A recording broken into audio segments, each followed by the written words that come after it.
lagi di mana ini Pak? Ini detox Emotion. Oke. Iya. Jakarta ya, kita Jayakarta. di Jakarta. Kita lagi. Jakarta. Ya, kita lagi di Jayakarta, Jakarta. Mau ada detox emotion. Apa sih Pak sebenarnya detox emotion itu? Kenapa emosinya harus didetox? Setahu saya kan selama ini badan ya yang didetox ya, perut makan ya? yang sehat, perut. Kenapa ini pindah ke sini yang harus didetox? Gimana Pak? Apa Ya. sih Pak? Detox emotion, namanya juga detox emotion ya. Jadinya emosi-emosi yang negatif, emosi-emosi yang tidak berguna itu juga perlu didetox. Bukan hanya makanan saja, tetapi emosi yang negatif, emosi yang tidak berguna itu yang perlu didetox. Wah. Jadi kalau kita sering stres, cemas, nggak tahu Atau nggak bersemangat, pesimis gitu. Kemudian overthinking. Ya, overthinking. Nah, itu saatnya perlu detox emotion. Wah, jadi teman-teman, kalau teman-teman udah menemukan tanda-tanda pada diri ya, seperti yang tadi Bapak sebutin, sering cemas, pesimis, nggak bersemangat, itu tandanya teman-teman membutuhkan apa Pak? Detox emotion. Iya.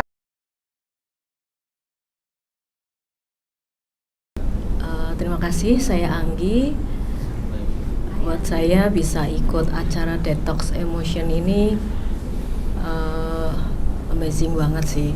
Karena Pak Agung itu bisa membawa kita ke beberapa metode untuk detox emotion, dan untuk saya ada beberapa hal tuh yang benar-benar baru. Terus yang saya rasakan di sini saya bisa terlibat secara utuh, terus bisa apa istilahnya ya, all out gitu.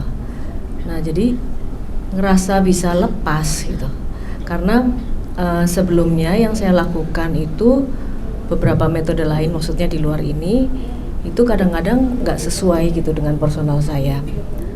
Tapi di sini dari awal sampai sesi terakhir hari ini itu benar-benar bisa membuat saya lepas, saya menikmati, saya enjoy. Harapannya bisa lebih plong gitu ya. Apalagi saya juga bersifat kurang bisa ekspresif gitu. Tapi di sini bisa bebas mengekspresikan. Jadi terima kasih sekali untuk tim Detox Emotion yang telah memberikan wadah ya untuk kita ngedan bareng gitu. ini keren banget sih. Terima kasih. Udah nggak jaim lagi ya Bu Anggi. Ya, terima kasih. Nanti pasiennya diajak ngedan. Emosi yang terdetek sama yang enggak. Soalnya aku tipe orang yang punya monkey mind banget. Terus tuh hyperaktif juga, sama lebih tepatnya nggak bisa kontrol emosi gitu loh. Jadi kalau misalnya ada sesuatu yang mungkin dikiranya kurang di hati, pasti langsung kayak meledak-ledak gitu loh. Gila lah ya istilahnya, cegil. Jadi lebih yang kayak oke deh, jadi yang sekarang lebih santai aja kali ya hidup gitu sih. Karena ya sebenarnya kita kan cuma ngulang peradaban yang ada aja, kayak ngulang peradaban yang udah ada waktu dulu, terus kayak keulang kembali gitu. Jadi kayak ya udah santai aja. Thank you. Terima kasih. Mau tambah belum. Tepuk tangannya belum. Jadi itu sebenarnya aku ini karena sebenarnya aku sakit. Jadi waktu sakit jiwa. Jadi aku waktu dulu long story short, aku cari ya walaupun ini agak sebenarnya nggak penting sih, cuma seru aja sebenarnya kalau diceritain agak asik gitu ya. Jadi aku tuh waktu umur 14 tahunan waktu mau SMP SMA, aku tuh masuk sekolah militer. Jadi aku SMA tuh masuk kayak akmil gitu. Jadi kayak tahu lah ya gitu kan. Terus kayak di asrama segala macam. Terus aku nggak kuat gitu loh, karena kayak ya rumah sakit jiwa. Tentara banget. Gue gak susah deh sama aku, cuma karena tuntutan keluarga bla bla bla. Terus kayak kayaknya gue gak bisa deh gitu kan. Terus gak kuat lah pokoknya, mental, jiwa, batin, ruh, dan sumpah aku tuh kayak nyangkut kali ya di mana nggak tahu. Terus kayak kosong aja gitu. Terus kayak kayak gue gila deh. Terus kayak emang udah gak bisa mikir gitu loh. Sampai-sampai tuh aku kayak gak inget, kayak amnesia, tapi nggak tahu sebenarnya apa. Terus pokoknya aku tuh nggak bisa ingat kayak 1 tahun lalu, jadi kayak aku tuh hilang gitu loh. Jadi memori di otaknya pengen ke-skip. Ternyata pas bisa ke dokter, aku emang punya hormon di otak yang nggak seimbang. Jadi misalnya aku lagi stres apa gimana, pokoknya tuh ada memori yang hilang gitu. Dan akhirnya dibawa ke psikolog, ke psikiater, bla bla bla, minum obat segala macam. Karena aku dideteksi kena skizo. Jadi kayak 15 tahun tuh, terus kayak udah lah ya sakit, ntar juga kan semua mati ya, jadi kayak oke. Terus kayak ya udah santai aja lah ya, yang penting kita berbaik aja di masuk surga ya kan. Terus tuh kayak pas udah kuliah kayaknya sih udah gak sakit ya, cuma kayaknya sebenarnya aku tuh ada fasenya kan kalau misalnya orang skizo atau bipolar tuh ada fasenya kayak misalnya dia lagi santai, terus ada fase kayak kosong, terus ada kayak manic kayak, jadi kayak lagi sebenarnya kita merasa kita itu nggak sakit tapi benar lagi sakit gitu loh. Dan aku tuh sekitar udah kayak 5 tahun aku konsumsi obat dari dokter, itu kimia ya segala macam, dan itu obatnya dari Jepang, jadi nggak dari Indonesia. Jadi kalau misalnya aku sakit tuh ya pisahin keluarga sih sebenarnya, cuma kayak gitu lah ya. Nah kayak aku udah 6 tahunan minum obat itu tuh ya, pokoknya kalau misalnya dirasain kayak ini apaan dempet banget gitu kan. Terus kayak aku sampai mikir apa mendingan ini gak sih punya penyakit kayak yang bukan yang gimana ya, cuma kayak apa aku mikir gini, kayak lebih mending punya penyakit ganas deh daripada harus kayak penyakit kayak jelas ini tuh nggak kelihatan kan, nggak kelihatan. Dan di Indonesia itu sayangnya belum banyak yang aware tentang penyakit ini gitu loh. Jadi kayak, dan aku merasa kayak baru zaman sekarang gitu loh, orang tuh melek tentang mental illness segala macam. Padahal pas 2013 tuh aku udah ngalamin yang gitu ya. Aku masih bocil banget kayak, weh gue gak tahu nih apa tentang dunia ini. Terus kayak umur 13 tahun tuh aku di 14 tahun ya, berarti kan aku gila tuh. Terus kayak gue gak tahu sampai aku dibawa ke RSJ.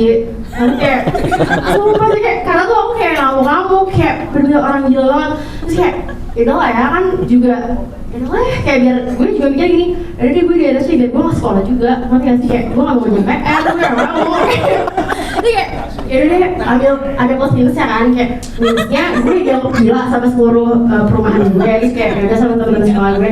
Tapi plusnya gue jadi gak ngerjain PR, terus gue jadi kayak gak ngerjain apa yang harus gue lakuin di umuran gue gitu lah. Terus kayak pokoknya aku tuh sekitar 6 bulan di RSJ, bayangin deh. Dan kayak semua kali cuma bisa visit doang, karena tuh aku ngamuk-ngamuk gitu loh. Kayak ngeliat orang muda tuh kayak, pokoknya tuh aku gak bisa kenalin mama aku sendiri gitu loh, kayak pokoknya aneh banget. Nah, disitu kayak aku tiba-tiba kayak aku terapi pelukan namanya. Cuma kata itu kalau misalnya orang sering pelukan tuh bisa ngobatin gitu loh. Dan aku akhirnya dipeluk terus sama mamaku, terus akhirnya sembuh. Pelukan ya? Iya. Terus kayak yaudah deh, abis itu abis itu kayak abis aku 6 bulan kan berarti aku kelas 11, kelas berapa sih?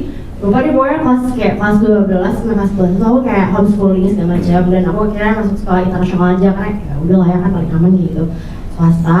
Terus itu aku juga kuliah swasta lagi, kayak gue gak mau tuh nyuruhin produk gitu. Terus itu kayak udah sembuh dan udah kuliah seperti biasa, akhirnya gue lulus. Sekarang gue udah wisuda, terus udah kerja juga. Sekarang udah resign karena gue gak mau kerja. Capek jadi ganggu korporat terkait gak mau. Jadi kayak gue takutnya gila lagi. Jadi intinya adalah yaudah akhirnya gak usah minum obat, yang penting itu kan kayak gini-gini deh sekarang, kayak ikut yoga, pilates, dan reverse emotions. Thank you all. Thank you, terima kasih. Setelah di sini ternyata temennya banyak yang gila gitu. Sorry, sensasinya gimana antara yang tanda kutip yang dulu yang gila itu, ya kan, dengan yang ngedan tadi, apa sensasi bedanya? Sebenarnya sih sebenarnya beda banget ya, karena kalau misalnya aku di atas itu emang orangnya udah nggak bisa diajak komunikasi, jadi kayak gitu, kayak kan ada yang kayak sakit akut gitu loh, jadi udah syarafnya ada yang rusak juga, jadi ngomong udah nggak bisa, jadi kayak ngomong ya kayak pakai bahasa telepati gitu. Dan kita ada terapinya juga, tapi kayak aku tuh gak ngerasa gila karena aku bisa ngomong kayak, tapi gue emang udah capek aja kali bahasa dunia kan. Cuma kayak aku ngeliat orang-orang di sana tuh kayak emang udah gak ada nyawanya gitu loh, ngerti gak? Kayak cuma ngeliat, tapi masih kayak matanya kalau sama apaan nih gitu, kayak aku tuh masih kayak nyokap gue jahat banget kali ya, masih gue mungkin dia juga gak tahu kan saat itu ilmu tentang lo gitu. Nah ya di sana sih beda banget sih, beda sama kayak gini. Kalau di sana tuh kayak bener orang tuh cuma jiwanya doang, tapi pas kita matanya tuh udah kayak nggak ada, kosong kayak bukan kosong gimana kayak kan ini jiwa nih kan, jiwa kan ada tiga ya, kayak ada jiwa, mind, soul, sama banyak ada sebenarnya ada segala macam. Nah apa namanya kayak kan kopong banget orangnya kayak nggak ada isinya ya sih. Jadi kalau misalnya kita sentuh kan gitu kayak dia pun kayak nggak responsif, bahkan dia kayak ditanya namanya siapa, terus ini mama apa siang, nggak bisa jawab gitu. Kalau di RC yang beneran tuh kayak gitu. Ya support teman kita. Terima kasih. Terima kasih. Barangkali akan dilengkapi oleh Mbak Ditya. Maaf ya, ini emang Ini teman gilanya. teman gila. Jadi emang kalau ngeliat Nadia dari awal emang agak kurang waras gitu. Kurang lebih. Tapi emang gitu, tapi that's why aku sayang sama dia karena dia itu totalitas dan spontanitas gitu. Jadi dia emang nggak banyak nyimpen barang di badannya gitu. Jadi kalau dia marah aja gitu, terus tiba-tiba dia kalau ini gibberish gitu, dia udah sering gibberish emang. Diem-diem di gibberish tuh gitu. Tiba-tiba dia nyanyi gitu yang nah gini gitu emang. Jadi dia sudah menjalani gibberish setiap harinya memang gitu. Sudah fasih ya? Sudah pasti memang. Jadi waktu gue ngeliatnya, ya anak unik juga nih. Sini lo main sama gue.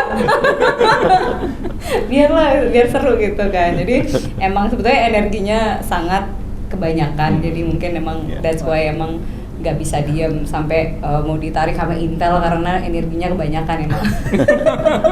Terus akhirnya kabur karena ketakutan. Itu aku riset ya dari itu. Kalau nggak udah jadi Intel ya. Apa? Jadi intinya emang sebetulnya memang kelihatan emang nggak waras gitu. Kalau dibandingin sama orang-orang seadanya di jalan gitu. Cuma karena mungkin kita terlatih ya untuk melihat energi gitu. Ya aku ngelihat ya energinya bagus gitu, niatannya dan hatinya bagus, tulus. Ya mungkin itu kan yang jadi apa lu bilang apa dasar hati lo bagus, nanti kita kembangkan sesuatu yang lebih bagus gitu kan. Ya thank you for being my friend. Tepuk tangan, terima kasih. Ya, ini Mbak Ditya ini juga sudah ketularan, tapi kebetulan dia senang ngemil menyan ya. Iya. Jadi agak tertolong. Nanti lanjut ini podcast soalnya. Nanti lanjut ini. Ya, yang lain. Satu lagi aja jawabnya. Satu lagi. Aduh, yang mana lagi? Ya, kayaknya. Atau apa lah, kesan apapun. Ya halo, saya Fendi. Singkat aja ya. Mungkin yang paling berkesan itu pas proses katarsis tadi yang saya cerita sama Pak Agung juga. Lumayan cukup membuat emosi meluap-luap dan keluar cukup banyak tadi dan melegakan sih. Cuman sayangnya tidak bisa sering-sering dilakukan di sembarang tempat. Apalagi di rumah gitu. Don't try this at home. Agak mengganggu dan takut dikira gila beneran ntar. Gitu aja sih. Makasih. Oke, ya. Tepuk tangan buat. Oke, makasih. Teman-teman itu sudah datang, tetangga saya sudah datang, ada yang bawa payu, ada yang bawa parang. Karena di rumah saya kan teriak-teriak. Jadi dikira itu ada perampokan di dalam rumah. Jadi begitu saya buka, ini ada apa? Ternyata Pak RT, Satpam sudah ada di depan rumah semuanya. Itu ada teriak-teriak di rumah Pak Agung. Saya lupa ngasih tahu mereka dengan proses ini. Coba kasih tahu RT sama yang lain-lain kalau ada yang kedengeran supaya itu tidak terulang gitu. Kalau kemudian di rumah dijaga, wah ada pembantaian di rumah gitu kan repot. Makanya don't try this at home.